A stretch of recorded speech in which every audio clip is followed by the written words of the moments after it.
Balco steroids, Solyndra Green Energy, .com fraud, Leland Yee. There are 40,000 zip codes in the United States. But all of this fraud is just happening in one county in San Mateo, California. How did this happen? It's simple.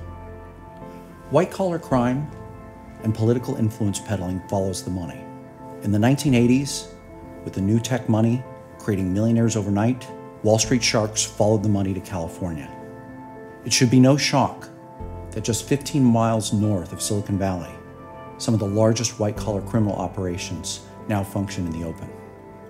How did this happen? In the 1970s and 80s, while California was innovating with companies like Apple Computer, New York was in the midst of a crime spree.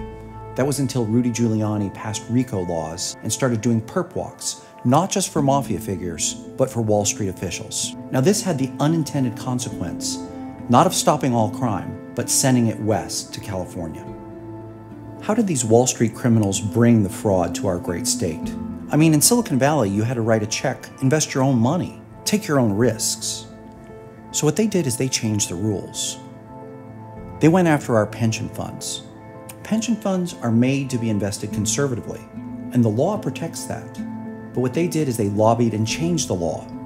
And suddenly in the 90s, you could spend pension money on fake .com companies, fake green energy companies.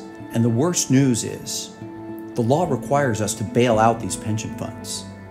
So what do we do now? So California, the news is not all bad, and this is why I want you to send me to Sacramento. You see, I have already reported a lot of the criminals to federal agencies. I reported my own lawyers to the FBI for their role in Solyndra. I reported my neighbor for his role in $2.5 billion in bank fraud. I know the criminals, I know what they're doing, and I want you to send me to Sacramento so I can stop them for you and all of California.